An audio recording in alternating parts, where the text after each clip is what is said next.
నమస్కారం. ధర్మక్షేత్రం కార్యక్రమానికి స్వాగతం. సంప్రదాయాలు అంతరార్థం ప్రత్యేక చర్చకు స్వాగతం. పర్యావరణ పరిరక్షణకు అనుగుణంగా హిందూ ఆచారాలు ఉన్నాయి. హిందూ వివాహ వ్యవస్థ ప్రపంచానికే ఆదర్శం. హిందూ ధర్మంలోని ఆచారాల పరమార్థం అందరూ తెలుసుకోవాలి. మన సాంప్రదాయాల వెనుక శాస్త్రీయ కోణం ఉంది.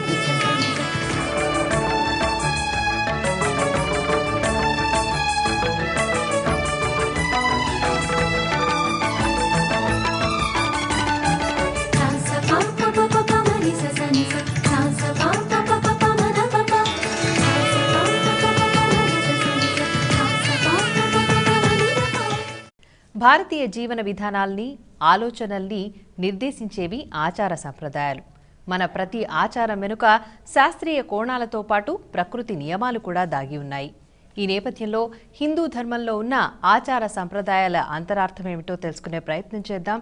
మరి ఈ చర్చలో పాల్గొనేందుకు కొంతమంది ప్రముఖులు మన స్టూడియోకి విచ్చేశారు. ముందుగా వారిని పరిచయం చేసుకుందాం. అన్నపూర్ణ గారు, ప్రముఖ ఆధ్యాత్మికవేత్త. నమస్కారం అండి. సునీత రామ్మోహన్ రెడ్డి గారు, ప్రముఖ ఆధ్యాత్మికవేత్త. నమస్కారం అండి. అన్నదానం సుబ్రహ్మణ్యం గారు, స్ఫూర్తి పత్రిక సంపాదకులు. నమస్కారం అండి. కేవి రమణమూర్తి గారు, ప్రముఖ ఆధ్యాత్మికవేత్త. నమస్కారం అండి. నమస్కారం.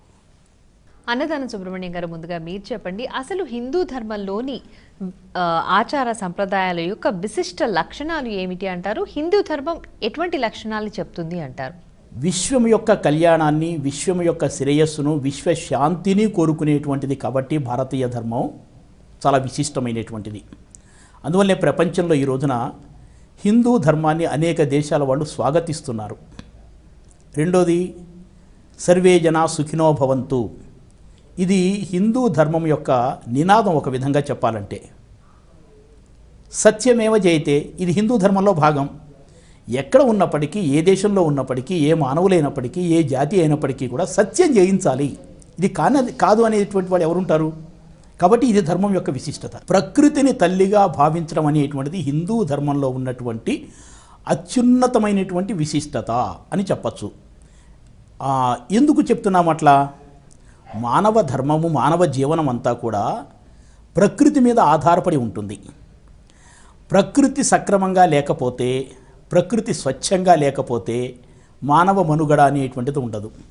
కాబట్టి ఆ ప్రకృతిని పరిరక్షణ చేయటం కోసం హిందూ ధర్మంలో ప్రకృతిని దైవంగా, నీటిని గంగామాతగా, అలాగే భూమిని భూమాతగా, అడవిని అడవి తల్లిగా, ఈ విధంగా ఒక మాతృత్వ స్థానాన్ని ఇచ్చి ప్రకృతిలో అనేక అంశాలకి దాన్ని పరిరక్షణ చేయటము, దాన్ని పూజించటము, దాన్ని ఆరాధించటం వంటి అనేక పద్ధతులు హిందూ ధర్మంలో చోటు చేసుకున్నాయి. ఈ పద్ధతుల ఆధారంగా హిందూ ధర్మం కొన్ని యుగాల నుంచి నిలబడుతోంది. భవిష్యత్తులో కూడా కొన్ని వందల లక్షల సంవత్సరాలు కూడా హిందూ ధర్మం నిలబడే ఉంటుంది. అందువల్ల ఇది సనాతన ధర్మం, ఇది శాశ్వతమైనటువంటి ధర్మం. రమణమూర్తి గారు, మీరు చెప్పండి. అయితే ఈ ఆచార సంప్రదాయాల వెనుక హిందూ ధర్మం యొక్క విశిష్టత మనకు కనబడుతూ వచ్చింది కదా. అయితే ఎలా ఏర్పడ్డాయి అంటారు ఆచార సంప్రదాయాలన్నీ కూడా? దైవాన్ని ఆరాధించడం అనేది ఒక పద్ధతి ఉంది. ఆ పద్ధతి వివిధ ప్రాంతాల్లో వివిధ రకాలుగా ఉంటుంది. ఉత్తర భారతదేశంలో ఒక పద్ధతిగా ఉంటుంది, దక్షిణ భారతదేశంలో ఒక పద్ధతిగా ఉంటుంది. ఆ తర్వాత మరి మనం ఎప్పుడైతే ఈ ట్రైబల్స్ అంటామో, ఏదైతే మనం జాతరలు అవి చూస్తామో, ఈ వారు చేసే వాటిలో కూడా మన భారతీయత ఉన్నది. అందులోనే ఒక ఆచరణీయమైన ఒక జీవన విధానం ఉన్నది. ఆ తర్వాత దేవుణ్ణి కొలిచే ఆరాధన తత్వం ఉన్నది. ఎవరు ఏ విధంగా ఆరాధించినా, ఎవరు ఏ పద్ధతులు ఆరాధించినా అందులో హిందుత్వం ఉన్నది. ఆ తర్వాత భారతీయ ఆచార సంపద అందులో దాగి ఉన్నది. సునీత గారు, మీరు చెప్పండి, హిందూ ధర్మం వెనుక ఈ ఆచారాలు ఏవైతే ఉన్నాయో వాటి అర్థాలు, పరమార్థాలు ఏమిటి అంటారు? మన హిందూ ధర్మంలో పుట్టింది మొదలు అంత్యేష్టి వరకు రకరకాలైనటువంటి ఆచారాలు, వ్యవహారాలు మనం చూస్తూ ఉంటాం. ముఖ్యంగా షోడశ కర్మలు అంటూ పుట్టింది మొదలు చేస్తూ ఉంటాం. ఇది కాకుండా ప్రతినిత్యం కూడా, ఇక పండుగల్లో కాకుండా ప్రతినిత్యం కూడా మనం బ్రాహ్మీ ముహూర్తంలో లేచింది మొదలు రాత్రి పడుకునే ముందు చేసే విశ్వ ప్రార్థన వరకు ఒక సక్రమమైన పద్ధతి ఉండేది. అది హిందూ ఆచారం. ఆచారంలో మనందరికీ తెలుసు, పొద్దున్న లేవగానే కరాగ్రే వసనే లక్ష్మి, కరమధ్యే సరస్వతి, కరమూలే గౌరీ అని మనం నమస్కరిస్తూ ఉంటాం. ఇక్కడ చాలామంది కూడా ఏంటి అలా నమస్కరించినంతలో ఏముంటుంది, అలా లేకుండా లేచిన వాళ్ళం బాగులేమా, ఇలాంటి ఆలోచనలు ఈరోజు అడిగేవాళ్ళు ఎక్కువగా ఉన్నారు. కానీ ఈ ఆచారం వెనక ఎంత గొప్ప తత్వం ఉంది అంటే, మనం రాత్రి పడుకునే వరకు అంటే మనకు ఇదంతా కూడా శరీరం అంతా కూడా ఒక విద్యుత్ ఉత్పాదన కేంద్రం, అలాగే అది రిసీవింగ్ అండ్ డెలివరీ అన్నది ఉంటుంది. ఈ ఎనర్జీ లెవెల్స్ ఉన్నప్పుడు ముఖ్యంగా మనకి కళ్ళల్లో నుండి, చెవుల్లో నుండి, వివిధ కేంద్రాల నుండి ఈ శక్తి మనం విసర్జిస్తూ ఉంటాం. పగలు మనం మామూలుగా ఉన్నంతసేపు కళ్ళల్లో నుండి ఆ శక్తి పోతుంది. మరి రాత్రి పడుకున్నాక పడుకున్నంతసేపు కళ్ళు కదలవు. వేరే చోట్ల నుండి వచ్చినా ఒక్కసారి లేవగానే కనుక మనం కళ్ళు తెరిస్తే ఈ శక్తి అంతా ఒక్కసారి బయటకి రిలీజ్ అయినప్పుడు అది ఎఫెక్ట్ పడుతుంది. అందుకే మనకు నానుడి ఉంటుంది, వాళ్ళ పొద్దున్న లేవగానే ఎవరి ముఖం చూసావో అని. ఇది ఒక విషయం. అయితే దీంట్లో చూడండి, ప్రార్థన చేసేటప్పుడు మనం కరాగ్రే వసనే లక్ష్మి అంటాం. అంటే ఇలా నెమ్మదిగా అక్కడ చూస్తాం, ఆ తర్వాత మధ్యలోకి చూస్తాం, ఆ తర్వాత చివరిగా చూస్తాం. 12 గంటల వరకు కళ్ళు మూసుకున్నటువంటి ఆ మూసుకున్న కళ్ళు ఒక్కసారిగా కాకుండా నెమ్మదిగా, మనం ఇవాళ రేపు ఆపరేషన్ చేసిన తర్వాత కూడా చూస్తాం, అట్లాగా ఒకటేసారి కాకుండా నెమ్మదిగా ఆ కనులను తెరుస్తూ ఈ శక్తిని బయటకు పంపించేటువంటి విధానం ఒకటి. ఇది కాకుండా ఈ శ్లోకమే ఎందుకు చదవాలి మరి? సరే, మనం చూడాలంటే ఇలా చూసుకోవచ్చు కదా. అంటే మనకున్నటువంటి మంత్రాల్లో ముఖ్యంగా ఏ మంత్రం చదవాలన్నా ఇప్పుడు స్వరాలు, వ్యంజనాలు మీరు చదివే ఉంటారు. మనం చిన్నప్పుడు అక్షరాలు నేర్చుకున్నప్పుడు ఉంటాం. ఈ కాతో మొదలయ్యేటువంటి శబ్దం వల్ల మనకి ఈ క్లారిటీ వస్తుంది ఒక దీంట్లో. అందుకే చిన్నప్పుడు మొట్టమొదటిసారిగా పుట్టినటువంటి బిడ్డ కూడా మీరు ఏడుపు అంటాం కానీ క్యార్ మంది అంటారా అన్నారా, ఆ కా సౌండ్ తోటే వస్తుంది. అంటే ఈ కకారం, కరాగ్రే వసనే లక్ష్మి, కర మధ్య ఆ కకారంతో ఈ మంత్రాన్ని చదువుతూ మనం తెరిచినప్పుడు ఈ కళ్ళకి కావలసినటువంటి ఒక రకమైన విశ్రాంతి తర్వాత వచ్చేటువంటి ఓ శక్తి, మనం ఈ బయటికి వదిలేటువంటి ఎనర్జీ, దీంతో పాటు నెమ్మదిగా మనం ఈ మంత్రాన్ని వల్ల గొంతులో ఈ మంత్రోచ్చరణ ద్వారా అప్పటి వరకు విశ్రాంతి తీసుకున్నటువంటి ఈ పలుకుబడికి మళ్ళీ ఇది ఈ రకంగా ఈ ఒక్క విషయం కాదు, అక్కడి నుండి మొదలు పెడితే చేసే ప్రతి పనిలో కూడా ఒక శాస్త్రీయత ఉంటుంది, దాని వెనకాతల అంటే ఒక ఆచారం ఉంటుంది, దాని వెనక శాస్త్రీయత ఉంటుంది, ఆరోగ్యతత్వం ఉంటుంది. ఏదో ప్రతిరోజు మనం అనుకుంటూ ఉంటాం, హిందువులు అనగానే సరే నిత్య కళ్యాణం పచ్చతోరణం, ప్రతిరోజు తోరణం కడతాం అంటాం.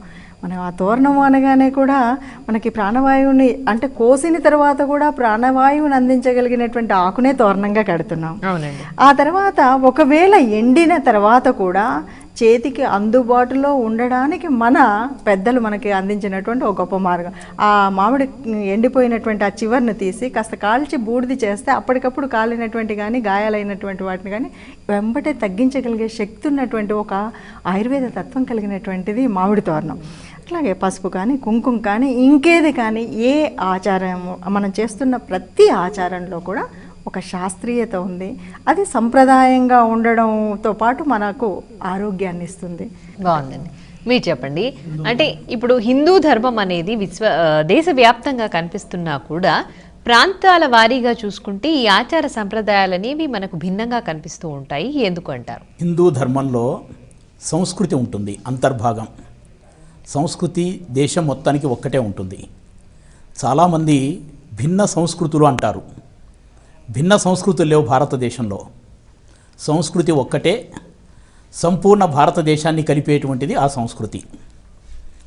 ఆచారాలు సంప్రదాయాలు అనేటువంటివి దేశం యొక్క భౌగోళిక స్వరూపాన్ని బట్టి, వాతావరణ పరిస్థితుల్ని బట్టి, వ్యక్తుల యొక్క ఆర్థిక స్థితిని బట్టి, కులాలను బట్టి, ఈ రోజున ఆధునికంగా చెప్పుకుంటున్నటువంటి ఏ కుల వ్యవస్థ అనేటువంటిది ఉన్నదో ఆ కులాలను బట్టి, ఈ విధంగా ప్రాంతాలను బట్టి ఈ విధంగా ఆచారాలు అనేటువంటివి ఏర్పడ్డాయి.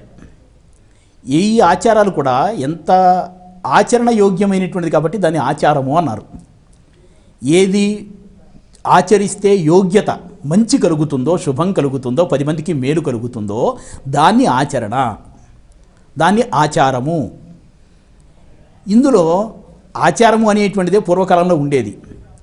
మానవుల యొక్క జీవన వ్యవస్థలో మధ్యలో కొన్ని కురీతులు, కుసాంప్రదాయాలు ఇటువంటివన్నీ కూడా ప్రవేశించినటువంటి కారణంగా కొన్ని దురాచారాలు మొదలైనాయి.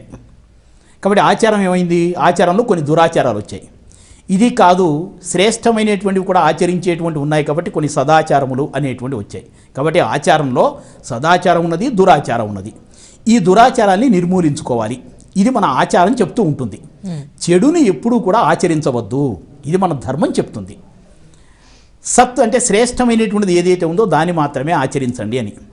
హిందూ ఆచారాలు కానీ ఎలా ఉంటాయంటే ఎంత ప్రాక్టికల్గా, ఎంత మానవ జీవనంలో ఎంత ఆచరణయోగ్యము, ఎంత ధర్మాన్ని బాధ్యతను గుర్తు చేస్తూ ఉంటుందంటే, ఇందాక చెప్పారు కదా కరాగ్రే వసతే లక్ష్మి. దీని విశ్లేషణ చేయండి. ఈ ఆచారము అనేటువంటిది వ్యక్తికి ఉన్నటువంటి బాధ్యతను ఎట్లా గుర్తు చేస్తుందో. చేతుల్లో లక్ష్మీదేవిని చూపించారు. నువ్వు లక్ష్మిని సంపాదించాలంటే నీ చేతులు పని చేయాలి. చేతుల్లో కరమధ్యే సరస్వతీదేవిని గుర్తు చేశారు. నీకు విజ్ఞానం రావాలంటే ఈ చేతులతో నువ్వు పనిచేయాలి. కరమూలే స్థితా గౌరీ అంటే సర్వమంగళ అని పేరు గౌరీదేవికి. కాబట్టి నీ చుట్టూ ఉన్న సమాజం అంతా కూడా సుఖంగా ఉండాలి అంటే నువ్వు ఆ మంగళప్రదమైనటువంటి ఆలోచనలు చేయాలి. ఇదంతా నీ చేతుల్లోనే ఉంది. నీ చేతులతో మంచి పనులు చెయ్యి అనేటువంటి ఒక జీవన ధర్మాన్ని, ఒక వ్యక్తిగత ధర్మాన్ని మన ఆచారము ఎలా గుర్తు చేసిందో చూడండి. కొన్ని సందర్భాల్లో ఏం చేస్తూ ఉంటారు, ఇది మా ప్రాంతీయ ఆచారము అంటారు. ఈ ప్రాంతీయ ఆచారాలు ఎలా ఏర్పడతాయి అంటే అక్కడ ఉన్నటువంటి సామాజిక పరిస్థితులు, భౌగోళిక పరిస్థితులు, వాతావరణ పరిస్థితుల ఆధారంగా ఏర్పడుతుంది. మీకు ఒక ఉదాహరణ చెప్పాలంటే దక్షిణ భారతదేశంలో ఉన్న పూజారులంతా కూడా చొక్కా విప్పుకుని పంచె కట్టుకుని ఉంటారు. ఉత్తర భారతదేశంలో ఉన్నటువంటి పూజారులంతా కూడా బనీన్ వేసుకుంటారు, కోటు వేసుకుంటారు, టోపీ పెట్టుకుని ఇవన్నీ పెట్టుకుంటారు. ఎందుకు వచ్చింది ఈ భిన్నమైనటువంటి ఆచారం? ఎలా కనిపిస్తుంది?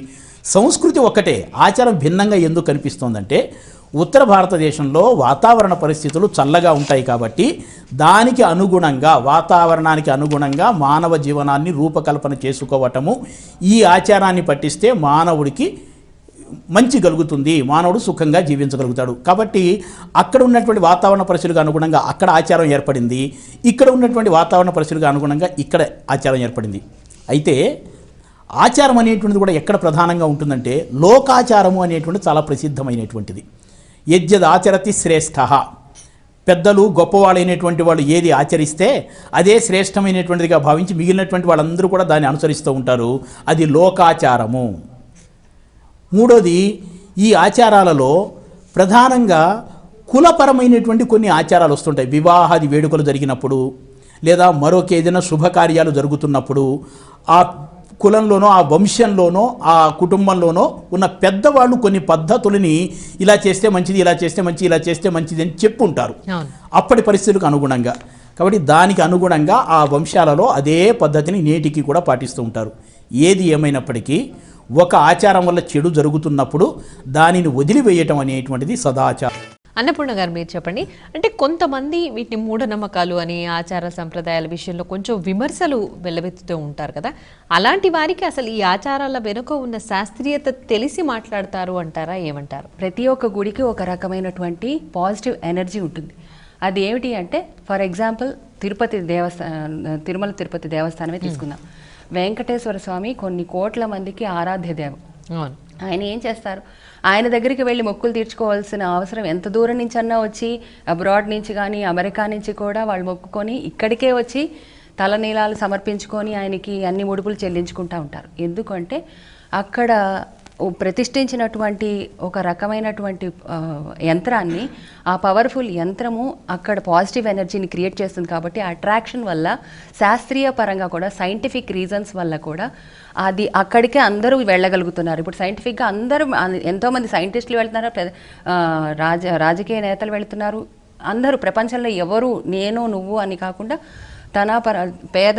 పేదవాడి దగ్గర నుంచి ఉన్నవాళ్ళ వరకు అందరూ సర్వం ఆ గుడికి వెళ్తున్నారు. అలా ప్రతి ఒక్క గుడిలోనూ శాస్త్రీయ పరంగా ఒక్కొక్క సైంటిఫిక్ రీజన్స్ ఉంటాయి. అంటే మనం చేసే ప్రతి ఒక్క పూజలో scientific reasons in the sense, తిలకం పెట్టిన దగ్గర నుంచి పసుపు దగ్గర నుంచి అన్ని యాంటీబయాటిక్స్ లాగా యూసేజ్ అవుతున్నాయి. ప్లస్ మనం హారతి కర్పూరం ఇచ్చినప్పుడు కూడా మన చుట్టూ ఉన్న బ్యాక్టీరియాని చంపగలిగేటటువంటి శాస్త్రీయపరమైనటువంటి సైంటిఫిక్ రీజన్స్ ఉంటాయి. సో ఇవన్నీ మనకి పాజిటివ్ ఎనర్జీని క్రియేట్ చేస్తాయి. ఇంట్లో కూడా మనం పూజా పునస్కారం లేకుండా ఎర్లీ మార్నింగ్ లేవకుండా సునీత గారు చెప్పినట్టు, గురువుగారు చెప్పినట్టు మన పద్ధతులు, మన ధర్మాన్ని మనం ఆచరించకుండా ఉంటే మనకి సైమల్టేనియస్గా మనకి నెగిటివ్ ఎనర్జీ మన ఇంట్లో క్రియేట్ అయిపోతుంది. ఆచరించే వాళ్ళకి తప్ప వేరే వాళ్ళకి తెలియదు. రోజు నిద్ర 9ంటికి లేచి అన్ని రకరకాల వ్యవహారాలు చేసే వాళ్ళకి ఆ ఎనర్జీ ఏంటన్నది తెలియదు. మన ఆచార వ్యవహారాలు ఎవరైతే పద్ధతి ప్రకారము ఒక రకంగా మనం చేసుకుంటూ పోతూ ఉంటామో, మన పూజలు పునస్కారాలు ఇలా 3:30కి లేవడము, బ్రహ్మీ కాలం అని, ఆ కాలంలో లేచి కార్తీక మాసంలో ఈ నెల రోజులు ఎందుకు అంత చాలా నిష్టగా చేయాలి అని అంటే ఆ ఎనర్జీ ఉంటుంది, ఆ ఫ్లో ఉంటుంది అనే ఉద్దేశంతో మనము ఈ శాస్త్రీయపరమైనటువంటి 100% రీజన్స్ ఉన్నాయని ఇందులో చెప్పొచ్చండి. అంటే మొత్తానికైతే శాస్త్రీయత తెలియకుండానే అలాంటి విమర్శలు చేస్తూ ఉంటారు. శాస్త్రీయత తెలిస్తే మాత్రం ఇలాంటి విమర్శలు చేయడం అసలు వాళ్ళు చేయకూడదు. రమణమూర్తి గారు మీరు చెప్పండి, మన హిందూ సంప్రదాయంలో విగ్రహారాధనకి కూడా ఎంతో విశిష్టత ఉంది కదా, అసలు ఈ విగ్రహారాధన అనేది ఎలా ఏర్పడింది అంటారు? హిందూ ధర్మంలో మనం ఉన్నతంగా చూస్తున్నది ఏంటంటే, విశిష్టతగా మనం చెప్పుకోదగింది ఏంటంటే విగ్రహారాధన. ఈ విగ్రహారాధన తొలినాళ్ళలో లేదని చెప్తారు, ఆ తర్వాతి కాలంలో ఏర్పడింది. అనాది కాలంగా విగ్రహారాధన ఉంది అని మనం చెప్తున్నా కానీ తొలినాళ్ళలో లేదన్నట్టుగానే మనం దీన్ని భావించవలసి వస్తుంది. ఇప్పుడు శివాలయానికి వెళ్తే మనకి శివుడు రూపంలో కనపడాడు, మనకి లింగ రూపంలో కనపడతాడు. అంటే ఏంటి, మనకి నిరాకార రూపం శివుడు అని అంటారు. శివుడిని లింగ రూపంలోనే కొలుస్తాం, అదో దానికి ఏం రూపం లేదు, ఆకారం లేదు, ఒక నిలువెత్తు శిలలాగా ఉంటుంది. ఇందులో ఇది కూడా మనం ఇది విగ్రహారాధనలో ఇదొక విగ్రహతత్వం. నిరాకారుడైనా కానీ మనము అంటే ఆకారం లేదు, భుజాలు తల ఇలా లేకపోయినా కానీ మనం అదే ఆకారంగా కొలుస్తున్నాము. అంటే ఏంటి, నిరాకారుడికి తత్వంగా మనం దానికి కొలుస్తున్నాము. అలానే ప్రతి దేవతకి ఒక విగ్రహారాధన పూజా కల్పన ఉంది. ఆ తర్వాత విగ్రహారాధన తత్వం కూడా ఉంటుంది. విగ్రహం చెక్కబడి మలిచిన దగ్గర నుంచి దాన్ని ప్రాణ ప్రతిష్ఠ చేసిన తర్వాత దాన్ని అర్చించే విధానము, దానికి ప్రాణ ప్రతిష్ఠ చేసిన విషయము, గోపుర నిర్మాణము, ఇవన్నీ కూడా హిందూ ధర్మంలో విశిష్టత పొందిన విషయాల్లో ఈ విగ్రహారాధన కూడా వస్తుంది. ఈ విగ్రహారాధన చేయటానికి మన ఒక భక్తుడు కానీ లేకపోతే హిందూ ధర్మంలో అనాదిగా వస్తున్న విషయాన్ని బట్టి ఏకాగ్రత చేకూరడానికే ముఖ్యంగా ఈ విగ్రహారాధన ఏర్పడింది. ఈ విగ్రహారాధన విషయంలో ఉండే పూజా విధానము, దాన్ని అర్చించే విధానము, అలంకరించే పద్ధతి, ఆ తర్వాత కొలిచే పద్ధతి, ఇవన్నీ మనం దైనందిన జీవితంలో కాలానుగుణ మార్పులు వచ్చినా కానీ విగ్రహారాధన అన్నది విశిష్టంగా మన హిందూ ధర్మంలో ఉన్నది. ఓకే, బాగుంది. మీరు చెప్పండి, అంటే మనకి రకరకాల దేవుళ్ళు మన సంప్రదాయంలో చూసుకుంటేనే చాలా మంది దేవుళ్ళు కనబడుతూ ఉంటారు. అండ్ ఆ దేవుళ్ళకి కూడా ఒక్కొక్క దేవుడికి ఒక్కో రకమైన పూజని మనం పాటిస్తూ ఉంటాము, దాన్ని అవలంబిస్తూ ఉంటాం కదా. ఇది ఎలా ఏర్పడింది అంటే, ఒక భక్తుడు తాను నమ్మినటువంటి దానికి ఒక రూపకల్పన చేసుకుంటాడు, ఒక ఆకారాన్ని ఏర్పాటు చేసుకుంటాడు. ఆ విధంగా భక్తుని యొక్క ఇచ్ఛాశక్తి, సంకల్ప శక్తి ఏదైతే ఉందో దానికి అనుగుణంగా కొన్ని రూపాలను ఏర్పాటు చేసుకుని వాటిని ఆరాధించడం ప్రారంభించాడు. తరువాతి తరాల వాళ్ళు దాన్ని ఆచరించుకుంటూ వస్తున్నారు. ఇందాక అన్నట్టుగా పూర్వకాలంలో ప్రకృతినే దైవంగా భావించేవాడు. ఆ తర్వాత ఒక మంచి జరిగినటువంటి దానికి ఆ మంచికి ఒక రూపకల్పన చేశారు. ఆ విధంగా విగ్రహములు అనేటువంటివి ఏర్పడ్డాయి. ఒక విగ్రహాన్ని చూస్తే ఏమవుతుంది, దాంట్లో ఒక మంచి కనిపిస్తుంది, ఒక సందేశం కనిపిస్తుంది. ఆ విశ్వాసము అనేటువంటిది ఏర్పడుతూ ఉంటుంది. దాన్ని ఆరాధించడం వల్ల ఉపనిషత్తులు చెప్తూ ఉంటారు కదా, శివో భూత్వా శివం యజేత్, రామో భూత్వా రామం యజేత్. శివుడిని పూజిస్తే నువ్వు శివుడిలాగా మంచి పనులు చేయాలి, రాముని పూజిస్తే రాముడిలాగా మంచి పనులు చేయాలి. ఈ విధమైన సంకల్పము ఆచరణ కలగటం కోసం అని చెప్పి మనిషి అలా విగ్రహాలను అనేటువంటివి ఏర్పాటు చేసుకుని ఆ దేవుని ప్రసన్నుని చేసుకోవడానికి ఎలా పూజిస్తే ఆయన ప్రసన్నుడవుతాడు అనేటువంటి దానికి కల్పన కూడా ఆయనే చేసుకున్నాడు. దీనికి తగినటువంటిది శాస్త్రాలు కూడా చెప్తూ ఉన్నాయి. ఇప్పుడు మాఘమాసం నడుస్తోంది. నమస్కార ప్రియో భాను, సూర్యుడు ఎలా సంతృప్తి చెందుతాడు అంటే నమస్కారం పెడితే సూర్యుడు సంతృప్తి చెందుతాడు. ఎందుకు? కృతజ్ఞత చూపించుకోవడం అనేటువంటిది మానవ ధర్మం కాబట్టి ఆ ధర్మాన్ని నిలబెట్టుకోవడం కోసం నమస్కారం చేయుట అనేటువంటి ఆచారాన్ని పాటిస్తున్నాడు. జలధార ప్రియో శంభు. శివుణ్ణి ప్రసన్నుని చేసుకోవటం కోసం ఆయనకి అభిషేకం గంగామాత ఎప్పుడు శిరస్సు మీద ఉంటుంది కాబట్టి ఆయన నెత్తిన నీళ్లు పోస్తే గంగామాత ఉన్నట్టుగానే భావించుకుని ఆయన ఆనందపడుతూ ఉంటాడు. ఆయన్ని ఆనందపరిచి తన ఆనందాన్ని ఆయన పొందుతూ ఉంటాడు. కాబట్టి ఆయన నెత్తిన ఇంత నీళ్లు పోస్తే అభిషేకం చేస్తే ఆయన సంతృప్తి చెందుతాడు. ఇలా పూజలు అనేటువంటివి ఎలా శాస్త్రాలు చెప్తున్నాయో ఆ భగవంతుడు ఎలా పూజిస్తే ప్రసన్నుడవుతాడో దానికి అనుగుణంగా పూజా పద్ధతి అనేటువంటిది ఏర్పడుతూ వచ్చింది. ఆ పూజా పద్ధతిని పాటించడానికి కొన్ని ఆచారములు అనేటువంటివి ఏర్పాటు చేసుకుని ఎప్పుడెప్పుడు పూజించాలి అనేటువంటి ఒక నియమాన్ని ఏర్పాటు చేసుకున్నాడు. ఆచారము అనేటువంటిది ఏంటంటే మనిషిని నియమబద్ధునిగా, వాళ్ళు చెప్తూ ఉంటారు కదా, డిసిప్లిన్, ఆ నియమబద్ధుడిగా చేయటం కోసం అనేటువంటివి ఆచారాలు అనేటువంటివి మానవ జీవనంలో చోటు చేసుకున్నాయి. ఇవి భ్రష్టు పట్టకూడదు, వీటి మీద విశ్వాసం పోకూడదు. ఏదో పాశ్చాత్యులు వచ్చి మన ఆచారాలలో శాస్త్రీయత లేదు అని చెప్పేసరికి వీడికి అనుమానం ప్రారంభమవుతోంది. కాబట్టి ఆ అనుమానంతో అనర్థాలు తెచ్చుకుని ఆచారాలను పాటించడం మానేస్తున్నాడు. కాబట్టి ఏంటంటే ఆచార వ్యవస్థలో దోషాలను సరిదిద్దుకోవాలి తప్ప ఆచార వ్యవస్థను నాశనం చేసుకోకూడదు. బాగుందండి. సునీత గారు మీరు చెప్పండి, మన హిందూ సంప్రదాయం కనుక చూస్తే దాంట్లో తిలకధారణ అనేది చాలా ముఖ్యమైంది. ఈ తిలకధారణ అనేది ఎలా మొదలైంది అంటారు? మనకి షణ్మతాల్లో కూడా, అంటే ఇప్పుడు చెప్పిన దాని లింక్, షణ్మతాల్లో ఎవరైనా సరే గానాపత్యం అవ్వండి, శాక్తేయం అవ్వండి, శైవం, వైష్ణవం ఎవరైనా సరే ఏదో ఒక రకమైనటువంటి తిలకధారణ మాత్రం తప్పనిసరిగా మనం చేస్తూ ఉంటాం. అది విభూతితో పెడతామా, గంధంతో పెడతామా, సింధూరంతో పెడతామా అన్నది ఒక విషయం. అయితే ముఖ్యంగా మనకు 72,000 నాడులు ఉన్నాయి మన శరీరంలో. ఈ 72,000 నాడులలో ప్రత్యేకంగా 14 చాలా ముఖ్యమైనటువంటివి. దాంట్లో ఇడ, పింగళ, సుషుమ్న నాడుల కలయికైనటువంటి ఈ ఆజ్ఞాచక్రం దగ్గర మనం బొట్టు పెట్టడం అనేది ఒక అమ్మవారిని ఆరాధించిన విధానం ఒకటైతే, అది కాకుండా ఇంకా ఆనాటి కాలంలో మనం చూస్తే దిష్టి తగలదు అని అనేవాళ్ళు. చక్కగా బొట్టు పెట్టుకుంటే దిష్టి తగలదని. ఇక్కడ ఆజ్ఞాచక్రం దగ్గర అమ్మవారు ఉంటుంది అనే ధ్యాసలో మనం కుంకుమ బొట్టు కానీ, సింధూరం కానీ, ఇంకేది కానీ పెట్టేటప్పుడు కలిగించేటువంటి ఒరిపిడి వల్ల ఆ జ్ఞానశక్తి, తేజస్సు పెరుగుతుంది. అలాగే ఈ చందనం కానీ ఇంకేదైనా పెట్టినప్పుడు ఈ ఆలోచన శక్తి కలిగేటువంటి వేడిని చల్లబరుస్తుంది. అంటే సకారాత్మకమైనటువంటి ఆలోచనని కలిగించేటువంటి స్థానం ఆజ్ఞాచక్రం కనుక అక్కడ మనం తిలకధారణ అన్నది పెడతాం. ఇది ఈరోజు పెడుతున్నామా అంటే యుగాల నాటి నుండి కూడా తిలకధారణ, అసలు కట్టు బొట్టు అంటాం. ముఖ్యంగా హిందూ ధర్మం అనగానే కట్టు బొట్టు అంటాం. అంటే ఆ బొట్టు అనేది అక్కడ కనిపిస్తుంది. మనకు రామాయణం కూడా చూస్తుంటే, రామాయణంలో ఒకసారి సీత రాములు అలా అరణ్యవాసంలో వెళ్తూ ఉన్నప్పుడు గండకీ పర్వతం దగ్గరికి వచ్చేసరికి ఆ చెమట పట్టేసి అమ్మవారి కుంకుమ అలా కరిగిపోతుంది.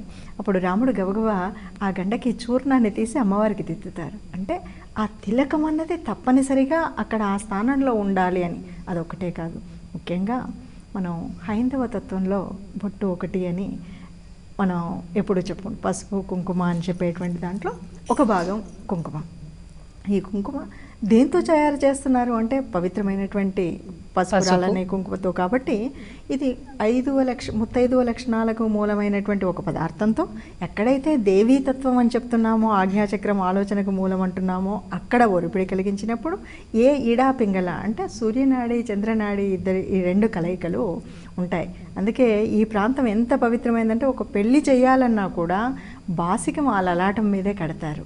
అంటే ఇటు దృష్టి దోషం కాకుండా సూర్యచంద్రుల కలయిక అయినటువంటి ఆ కలయిక రెండూ కూడా జీవితాంతం సుఖంగా ఉండడానికి కారణం అవ్వడానికి ఆ బాసికలు రెండు కలిపి అక్కడ కడతారు. అది కుంకుమకు ఉన్నటువంటి ప్రాధాన్యత. అన్నపూర్ణ గారు మీరు చెప్పండి, మనం ఇంటి ముందు ముగ్గు వేయడం కూడా మన సంప్రదాయం. ఈ సంప్రదాయం ఎలా వచ్చింది అంటారు? దీని వెనుక ఉన్న అంతరార్థం ఏమిటి అంటారు? మన ప్రపంచంలో భారత సంస్కృతి, హిందూ సంస్కృతి చాలా ఉత్కృష్టమైనది. సో ఋషి సంస్కృతి అంటాం. ఋషి సంస్కృతి అని ఎందుకు అంటున్నామంటే, ఆ కాలంలో ఆశ్రమాలు ఉండేవి. ఆశ్రమాలు అప్పటి నుంచే ముగ్గు వేయడము, ఆవు పేడతోటి కళ్ళాపి జల్లి ముగ్గు వేయడము ఋషి సంస్కృతి నుంచి మొదలైంది.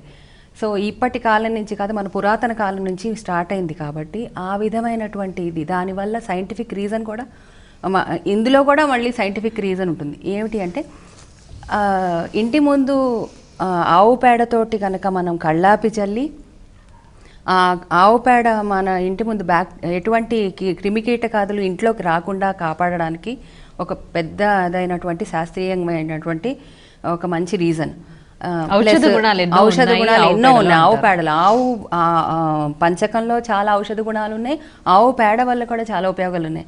అందుకనే మనం హోమం చేసినా సరే ఆవు పిడకలతోటి మనం వేసే దానివల్ల కూడా చుట్టుపక్కల ఎటువంటి నెగిటివ్ ఎనర్జీ లేకుండా అంత పాజిటివ్గా తయారవుతుందండి. రకరకాలైనటువంటి మూలికలు చెట్ల నుంచి ప్రకృతి నుంచి అందించబడ్డటువంటివన్నీ. అయితే ఈ ఇంటి ముందు ఈ కళ్ళాపి చల్లడం వల్ల ముగ్గు కూడా దేనితోటి వేయాలి? మన వరిపిండితోటి. వరిపిండిలో పూర్వకాలం ఋషి సంస్కృతిలో ఏం చేసేవారు? పచ్చకర్పూరాన్ని కలిపి వేయడంతో ఆ సువాసన భరితమైనటువంటి రూమ్ ఫ్రెషనర్స్ అని ఇప్పుడు రీసెంట్గా మనం యూజ్ చేసుకుంటున్నాం. దానివల్ల మనకి ఇంటర్నల్గా చాలా ప్రాబ్లమ్స్ వస్తున్నాయి. కానీ అప్పుడు మన స్టార్టింగ్ పాయింట్ బయట కళ్ళాపి చల్లడం నుంచే మన ఆరోగ్య పరిరక్షణ అప్పటి నుంచే మొదలైంది. సో శాస్త్రీయపరమైనటువంటి నిగూఢమైనటువంటి అందులో కూలంకషంగా అందులో గమనిస్తే మన పూర్వీకులు ఎంతో అద్భుతమైన ఋషి సంస్కృతిని, భారతీయ సంస్కృతిని, హిందూ సంస్కృతిని మనకు అందజేయడము దాని వెనకాల ఉన్నటువంటి అంతరార్థం. సునీత గారు, ఇందాక మీరంటే ప్రస్తావించారు కళ్యాణం దాకా వచ్చింది, బాసికం కూడా అక్కడే కట్టుకుంటాము ఆజ్ఞాచక్రం మీద అని చెప్పేసి. అలాగే కాళ్లకు పారాణి రాసుకోవడం కానీ, పసుపు రాసుకోవడం కానీ, ఇవన్నీ కూడా కళ్యాణంలో మనం చూస్తూ ఉంటాం వివాహం సమయంలో.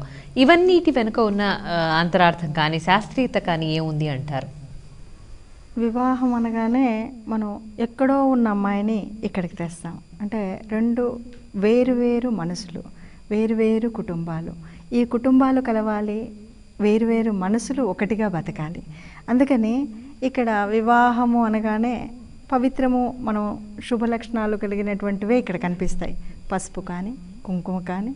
ఇందులో శాస్త్రీయత ఒకటే కాదు, మనకు ఏ శుభకార్యమైనా పసుపునే మొదలు పెడతాం. శుభము అని మొదలు రాయడానికి కూడా శ్రీరస్తు అని మొదలు పెట్టేది కూడా పసుపుతో. అంత పవిత్రమైనటువంటి ఆ పసుపుని మనం ఉపయోగిస్తాం. మొదట పసుపు కొట్టారా అంటారు, పెళ్ళి అనగానే పసుపు కొట్టారా అంటారు. అంటే ఒక శుభకార్యాన్ని ఆ పవిత్రమైనటువంటి వస్తువుతో మొదలు పెట్టడం. ఇక్కడ ఏమేమి కనబడతాయి అంటే పసుపు, పారాణి, బాసికము, వీటన్నింటితో పాటు 10 మంది దీవించే అక్షతల వరకు, మళ్ళా తాలిబొట్టు, ఇన్ని రకాలు మనకు కనబడతాయి. ప్రతి దాని వెనక ఒక 2 సామాజిక అంశం ఉంది, తర్వాత శాస్త్రీయత ఉంది. ఇంకా ముందుకు వెళితే ఎలా ఉంటుందంటే ఒక మంగళసూత్రం అన్నాం. మంగళసూత్రం అనగానే కొంతమంది కొన్ని ప్రాంతాల్లో లేదు అన్నారు.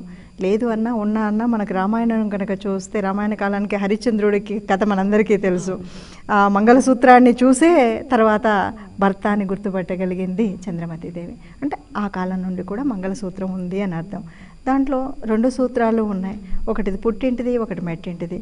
గుండెల మీద ఆ తల్లి నేను పుట్టింటికి మెట్టింటికి న్యాయం చేస్తాను, ఇద్దరినీ కలుపుకొని వెళ్తాను, 2 కుటుంబాలని కలుపుతున్నాను అనేటువంటి ఒక బాధ్యతను ఆ తల్లి చేస్తే, నేను ఇదో మంత్రపరంగా కనుక మనం చూస్తే నీ ఆయుష్ను పెంచేలాగా ఎప్పుడూ కూడా నేను ఆ మంగళసూత్రాలని ధరిస్తాను అని శ్రీమూర్తి చెప్పినట్టుగా ఉంటుంది. సరే, పైన అక్షతలు అంటున్నాము, తలంబ్రాలు వేస్తారు. ఈ అక్షతలు అంటే క్షయం కానటువంటివి. మరి అవేవి అంటే మనకున్నటువంటి బియ్యంతో చేస్తారు. బియ్యం దేనికి? మనకు నవగ్రహాలు ఇవన్నీ అన్నప్పుడు బియ్యము చంద్రుడికి గుర్తు. చంద్రుడు మనస్సుకు సంకేతం. ఈ మనసు ఆ మనసు కలవడం కోసం ఆ బ్రాహ్మీ ముహూర్తంలో మనం చేసేటువంటి ప్రక్రియలు. దాంట్లోనే మనం జీలకర్ర బెల్లం కూడా అదే సమయంలో సమయానికి పెడతారు. జీలకర్ర బెల్లం 2 కూడా ఆ సమయంలో మెత్తగా నూరి పెట్టినప్పుడు ఈ బ్రహ్మాండం దగ్గర అంటే శిరస్సు మీద పెట్టినప్పుడు ఆ రంధ్రం మనకు వికసితమై కొంచెం లోపలికి వెళ్ళినప్పుడు అస్తమస్తకము అంటారు. ఈ చెయ్యిలో నుండి అక్కడి వరకు ఈ ఒకరి స్పర్శ ఒకరికి, ఇప్పుడు భాషలో కెమిస్ట్రీ బాగుంది అంటుంటారు కదా, అలా ఈ భావనలు అక్కడ అందుతాయి. అందుకనే అవి శుభ సమయంలో శుభమైనటువంటి ఒక ముహూర్తంలోనే ఆ కళ్ళలో కళ్ళు కలుపుతూ జీలకర్ర బెల్లం పెట్టుకోవడం అన్నది ఒక ఆచారం. అక్కడ నుండి ఆజ్ఞాచక్రం వరకు ఆ ప్రసరణ జరిగిన తర్వాత ఒకరి దృష్టి ఒకరి మీదకి పడినప్పుడు మనసులో ప్రేమ అభిమానం అన్నది మనకు ఆ జీలకర్ర బెల్లం వల్ల వస్తుంది. సరే, దాని మీద మళ్ళీ ఎంబట ఏం చేస్తాం, 10 మంది పెద్దవాళ్ళని అక్షతలు వేయమంటాం. అక్షతలు ముందుగా ఎవరు వేస్తారు, వీళ్ళ మనసు మంచిదన్నవాళ్ళు, వీళ్ళు చాలా వీడంటే ప్రేమ అన్నవాళ్ళు, ఇలాంటివే. ఎందుకంటే ఇక్కడ కూడా ఆ శుభపరమైనటువంటి ఆ అక్షతలను పట్టుకున్నటువంటి వాడు పసుపుతో మళ్ళీ వాటిని పవిత్రం చేసినటువంటి అక్షతలు వేసేటప్పుడు ఈ భావనలు, వీడు సుఖంగా ఉండాలి, నా ఆయుష్ కూడా పోసుకొని ఉండేయా అంటాం. తొందరగా ఇలా ఒక ఆయుష్తో పాటు దీవెన ఎలా అంటే ఆశీబలం మన భారతదేశంలో చాలా ఎక్కువ.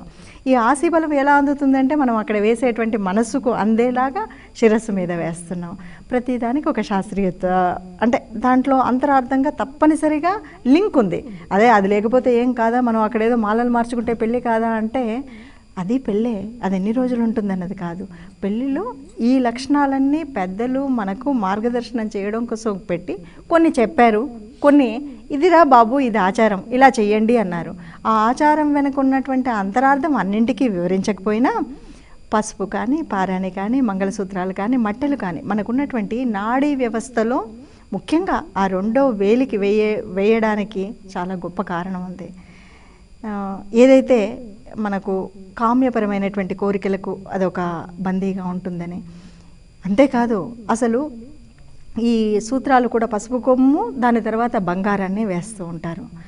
ఈ బంగారంలో అగ్నితత్వం ఎక్కువగా ఉంటుంది. ఈ అగ్నితత్వం వల్ల వచ్చేటువంటి ఆకర్షణ ఆ రోజు ఎలా ఉంటుంది. పెళ్ళికనగానే గాజులన్నీ వేస్తారు.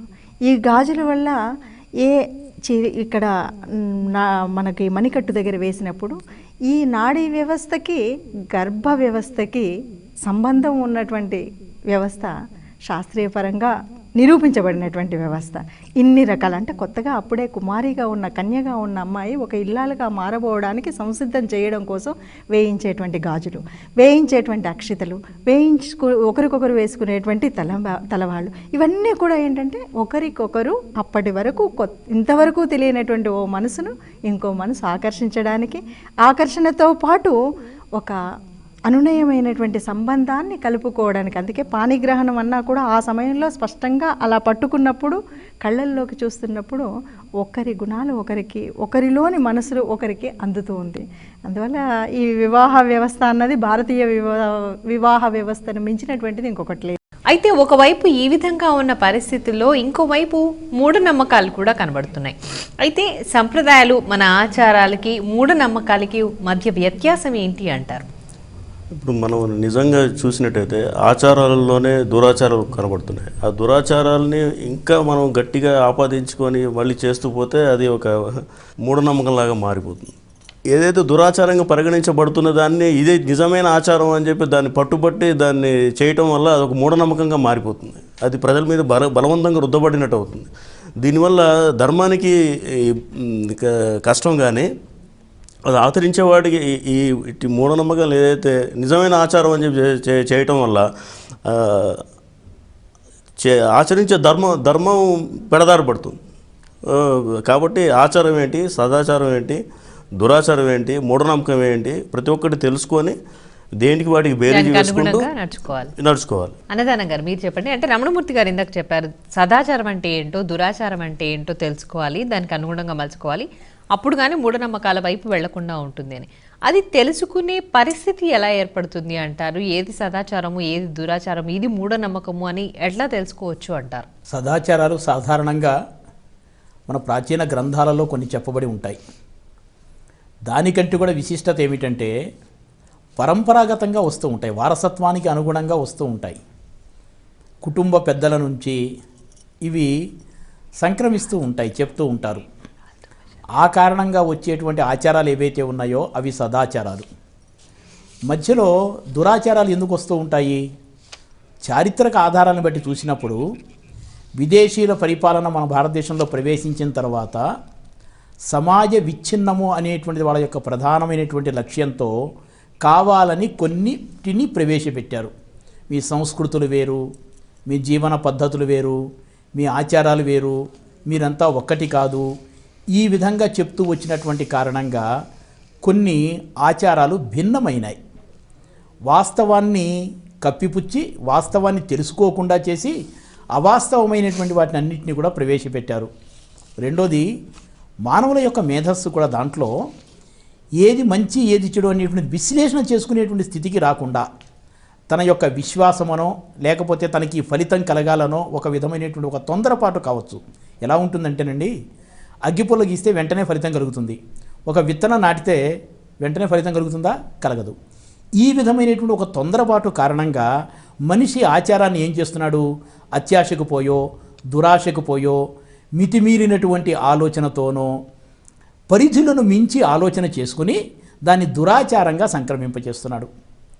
ఇందులో కొన్ని ఎట్లా ఉంటాయంటే, అధికార ప్రాబల్యాన్ని బట్టి వచ్చినటువంటి ప్రవేశపెట్టినటువంటి నేను చెప్తున్నా నువ్వు చెయ్యి అనేటువంటి విధంగా వచ్చినటువంటివి కూడా కొన్ని దురాచారాలు ఉంటూ ఉంటాయి. కాబట్టి దురాచారాలు ఏమిటి, మూఢాచారాలు ఏమిటి, వాటి యొక్క ఫలితం ఎలా ఉంటుంది అనేటువంటిది ఆలోచన చేసుకుని ఆలోచించి విశ్లేషించి పెద్దలన్నా తరువాతి తరాల వాళ్ళకి అందించాలి. గ్రంథాలలో అన్న విషయాన్ని తెలియచెప్తూ ఉండాలి, వారసత్వంగా అన్న విషయాలు అందుతూ ఉండాలి. అట్లా ఆచారాలను సదాచారాలను పాటించుకుంటూ దురాచారాలను వదిలివేసేటువంటి విధంగా సమాజాన్ని తయారు చేయడానికి అవకాశం ఉంటుంది. కాబట్టి ఇది మూఢత్వంతో చేసేటువంటి ఆచారాన్ని శాస్త్రం సమ్మతించటల్లా, ధర్మం సమ్మతించటల్లా మన సంస్కృతి దాన్ని అంగీకరించదు. కాబట్టి ఇది మూఢత్వము, ఇది దురాచారము అన్నప్పుడు అది వర్జించవలసిందే, విడిచిపెట్టవలసిందే. పురాణమిచ్చేవ నసాధు సర్వం. పురాణాల్లో శాస్త్ర గ్రంథాల్లో చెప్పినంత మాత్రాన అదంతా కూడా శ్రేష్టమైనటువంటిది కాదు. సమాజానికి దీనివల్ల ఈ ఆచారం వల్ల నష్టం కలుగుతున్నది అన్నప్పుడు దాన్ని వదిలిపెట్టమనే శాస్త్రం కూడా చెప్తూ ఉన్నది. కాబట్టి వాటుడు వాట్ నాటుడు, ఏది చేయవచ్చు ఏది చేయకూడదు అనేటువంటి దాన్ని మనిషి కొంచెం విశ్లేషణ చేసుకుని లేదా పెద్దల దగ్గరికి వెళ్ళి సందేహాలు తీర్చుకుని ఇది చేయవచ్చా చేయకూడదా, ఎలా చేయాలి అనేటువంటి విధంగా జీవన పద్ధతిని మలుచుకోవటం ఏదైతే ఉందో అప్పుడు ఆచారాలు సదాచారాలు అవుతాయి, దురాచారాలు నిర్మూలింపబడతాయి, మూఢాచారాలు తొలగిపోతాయి. బాగుందండి.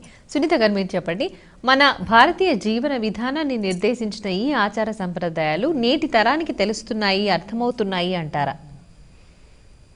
ఒక్కొక్కసారి ఇప్పుడు చూస్తుంటే కొంతమంది పిల్లల్ని చూస్తుంటే బాగా ఈ మధ్య భక్తి పెరిగిన తర్వాత వీళ్ళకి ఆచారం బాగా తెలిసిందేమో అనిపిస్తుంది.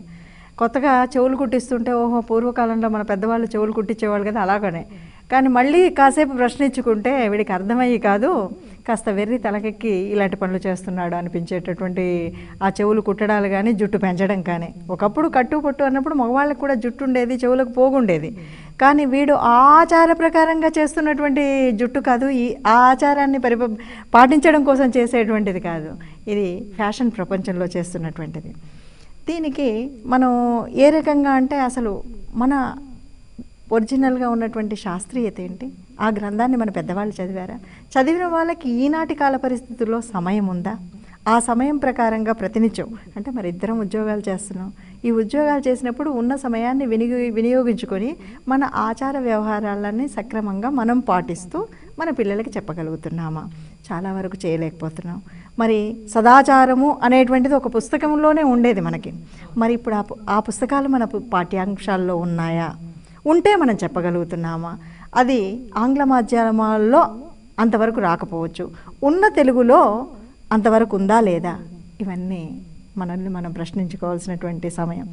కాబట్టి అందట్లేదు.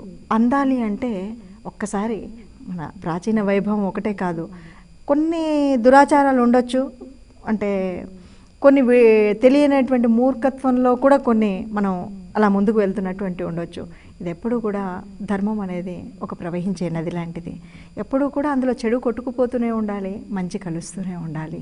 అలా ఆచార పరంపర అలా ముందు నుండి వెనక్కి వెళ్ళాలి. దానికోసం పెద్దవాళ్ళు కొంతైనా ఇప్పుడైనా కళ్ళు తెరిచి మన ఆచారాన్ని వ్యవహారాన్ని ఓ పని చేస్తున్నప్పుడు ఇది ఎందుకు చేయాలి నాయన, ఇందుకు చేస్తేరా, పండుగ రోజు తప్పనిసరిగా అభ్యంగన స్నానం చేయాలి, దీని వెనకాతలు ఇది ఉంది, ఇది నువ్వు చెప్పిన సైన్స్ కూడా ఇందులో ఉంది. ఋతుపరంగా ఈ చలికాలంలో ఈ నూనె రాసుకుంటే నీ ఒంటికి వేడెక్కుతుంది, వేడి వల్ల నీకు ఉపయోగం ఉంది. ఈ పండుగలో ఈ పిండి వంటే తినాలి, దీనివల్ల నీ శరీరంలో కావాల్సినటువంటి వేడి ఉత్పన్నం అవుతుంది అని చెప్పగలిగిన అమ్మ కావాలి. ఆ అమ్మ చెప్తే తర్వాత ఇంకాస్త ఎప్పుడైనా ఎవరికైనా అనుమానం ఉన్నప్పుడు పక్కవాడితో ఎప్పుడూ కూడా మనం చెప్తూనే ఉంటాం అమ్మఒడి బడి గుడి అని.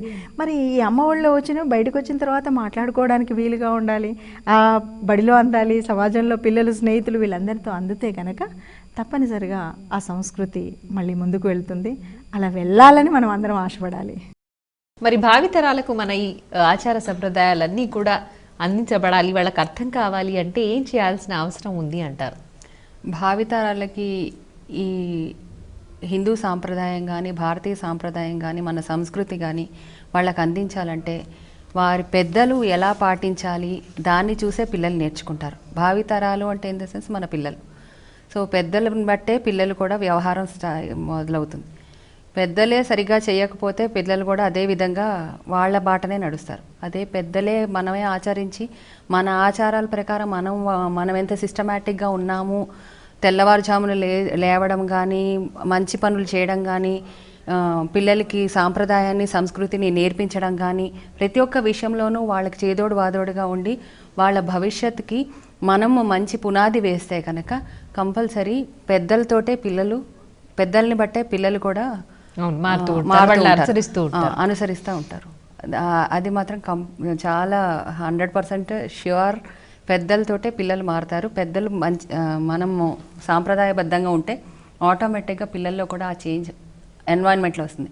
బై బర్త్ వాడు ఎలా ఉన్నాడా, వాడు ఎక్కడున్నాడా, ఒక పూరి గుడిసెలో పుట్టిన పిల్లవాడిని తీసుకొచ్చి ఒక సాంప్రదాయం గల బ్రాహ్మణ కులంలో గనక వాడిని పెంచితే వాడు పుట్టిన ఈ సిట్యుయేషన్ మర్చిపోతాడు.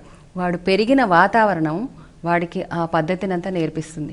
అంటే దీన్ని బట్టి మన ఎన్వైరన్మెంట్ సరిగ్గా ఉండాలి. మనం చుట్టుపక్కల మన ఎన్వైరన్మెంట్ ఎలా ఉంది అన్నది పిల్లల్లో చూపిస్తే మన భాష కానీ మనము వాడే ప్రతి ఒక్క విషయంలోనూ మనం ఏ పద్ధతిని యూజ్ చేస్తామో ఆ పద్ధతిని వాళ్ళు ఫాలో అవుతుంటే ఆటోమేటిక్గా ఆ పిల్లలు కూడా అదే బాటలో నడుస్తారు. బాగుందండి. రమణమూర్తి గారు మీరేం చెప్తారు? భావితరాలకు మన ఆచార సంప్రదాయాలు ఎలా వెళ్ళాలి అంటారు, వాళ్ళు ఎలా అర్థం చేసుకోవాలి అంటారు? భారతీయ జీవన సంస్కృతిలో మనకి ఆచారాలు ఉన్నాయని మనం ఇప్పటివరకు చర్చించుకున్నాం. ఏవైతే మన సదాచారాలు ఏవైతే మనం చెప్పుకుంటున్నామో ఈ సదాచారాలు అన్నది భావితరాలకు చేరాలి అని అంటే పాఠ్యాంశంగా ఈ సదాచారం అన్నది ఏది మంచి పని, ఏది మంచి ఉత్తమమైన పని, ఏది తప్పకుండా చేయవలసిన పని, దేనివల్ల మన జీవన గమ్యంలో మార్పులు వచ్చేటప్పటికి మనం చేసుకోవచ్చు అన్న దానికి ఇది అవుతుంది. కాబట్టి ఇది పాఠ్యాంశంలో ఖచ్చితంగా చేర్చవలసిందే. కనీసం తెలుగు వాచకాల్లోనైనా కానీ సదాచారాల మీద మంచి సదాచారాలు ఏమున్నాయో, సదాచారం అంటే మంచే, అవన్నీ చేర్చినట్టయితే వాళ్ళు పిల్లలు నేర్చుకోవడానికి అవకాశం ఏర్పడుతుంది. అలానే ఇది పరంపరగా కొనసాగేది. ఈ ఆచారం అన్నది పరంపరగా కొనసాగేది. పెద్దల నుంచి పిల్లలకి రావాల్సిందే. కాబట్టి పెద్దలు కూడా తెలియకపోతే నేర్చుకోవాలి, పిల్లలకి చెప్పాలి. బాగుందండి. మీరు చెప్పండి అన్నదానం గారు. అంటే భావితరాలకు మన ఆచార సంప్రదాయాలు వాళ్ళ దాకా వెళ్ళాలి, వాళ్ళు కూడా అర్థం చేసుకోవాలి, వాళ్ళ పిల్లలకి నేర్పాలి అంటే ఎలాంటి కృషి జరగాల్సిన అవసరం ఉంది అంటారు? ప్రధానంగా కుటుంబ వ్యవస్థలో ఈ విధమైనటువంటి పద్ధతిని ప్రవేశపెట్టాలి. ఉన్నటువంటి పద్ధతులను కుటుంబంలో ఆచరణలోకి తీసుకురావాలి. ఉదాహరణకి ఆషాఢంలో గోరింటాకు అన్నారు. ఆషాఢంలో గోరింటాకు పెట్టుకోవటం వల్ల గోరింట ఆకు అనండి, గోరంట ఆకు అనండి, శరీరానికి అంతటికీ కూడా ఆరోగ్యాన్ని కలిగించేయటంలో చేతివేళ్ళు కాలివేళ్ళు ప్రధానమైనటువంటి భూమికను పోషిస్తాయి. వాటిని పరిరక్షించుకోవటం కోసం ఆచారం వర్షాకాలంలోనో లేకపోతే పని చేస్తున్నందుకు గానో గోరింటాకు పెట్టించారు.